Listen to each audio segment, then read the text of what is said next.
Okay, so hi guys. Today we're starting a new series on how to code in C++. So yeah, so first we're gonna create a new project. So after we click on that button, we can do console app, and then we can do next, and then we can name this application or project or whatever, tutorial real, and then we created the project. So this is what you should see right now. So yeah, I'll just explain what's going on. Okay, so these are called comments. If they have if they have a slash and then a slash again, then that means you're creating a one-line comment. If you want to create a multi-line comment, then you can use slash star, and those can be less than one line. But these take up the whole line. So yeah, so this include statement right here. What this is doing is this is basically just like import from other languages like Java or Python, if you're familiar with those. This is basically like that. So this include is including the IO stream, which means input output stream. So you can like print out stuff to the console and take user input from the console. So yeah, we'll learn how to do that right now. So this is basically just like the print function from Python. So this is std : cout. This is a : operator, and this is this operator.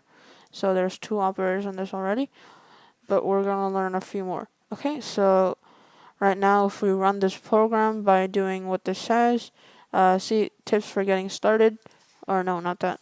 Run program, Control F5 runs the program. So if we do Control F5, it runs the program, and any minute now.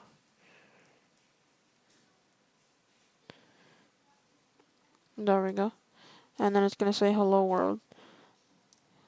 So that's what we told it to do.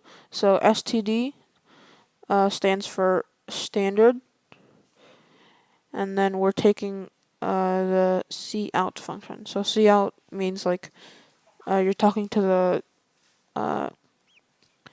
the language. So C is the language, and you're telling it to print something out to the user, and that's what it does. Okay, so yeah, and let's learn some arithmetic operators. So you can put anything into cout that you want to. You can put numbers, like one. So let's print this out. Control F5, and 1. Print out 1, which is what it's supposed to do. So there's also something you have to put like this, and then you can put like more stuff on, like $1 or something. Put a space over here, and then we can close out this string. This is called a string. This is a string data type. This is an integer, long for int. So you normally just call these ints. And if you want a decimal, you can put 1 point something something something, and that would be a double, or sometimes a float. If you put an F after it, it would become a float. But right now we want to make this a double with 1.00, and then $. So let's see what this does.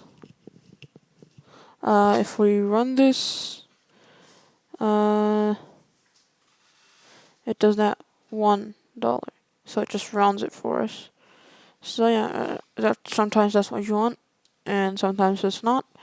But yeah, that's basically how you do it. And then there's also you can add something else on, like std endl. I like to put endl instead of \n. So \n is basically creating a new line. And that's basically what this is doing here too. I just like this one better. I don't know why. So, yeah. So you always want this at the end of a sentence or something. And yeah. So now let's learn about variables. So variables are pretty cool. You can store values in them. So you create a variable by specifying the data type that you want to create. So right now let's create an integer. So we do int and then the variable name. Let's call this age or something, and we can make it equal to something, or we can just declare it like this, and we can initialize it later. So right now let's just initialize it right here. So we can do 5, or if you wanted, and if you wanted to change this, you could do it later in the code, like down here. Age equals 7. So yeah. And yeah, that's how you do it, basically. So then you could print out the age over here. Age. Or we could say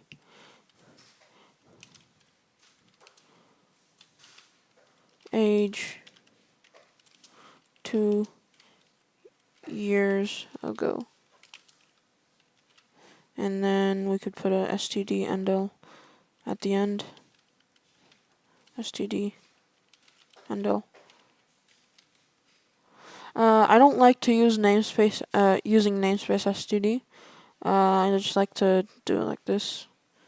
But I guess we can use it now. I'll usually do it in like these functions or small bits of code, so I don't have to like worry about it. Okay, so we can do using namespace std, and then we won't have to, do this this std : every time we do something, and we always remember to put a colon at the end. Never forget the colon. Okay, so we can just delete this std : and then that should be it. And then we can do cout age 2 year age now, and then age and L. That means end line, if I didn't specify that earlier. So let's run this. Okay, so now we get age 2 years ago is 5 and age now is 7. So yeah, that's pretty cool. So what else can we do with variables? We can add and subtract stuff. So now we're getting into arithmetic operators. So this might be a lot, especially for the first video, but so we can do, there's the normal operators like plus, minus, multiplication, and division. So we can do that by plus 1, plus 1. Okay, yeah. So plus 1, and then you can do minus 1, and then times is not an x. It's not like this. It's like this. There's a star. It's called the asterisk. So use that for times, for multiplication, and then use the slash for division. Be careful though, because slash,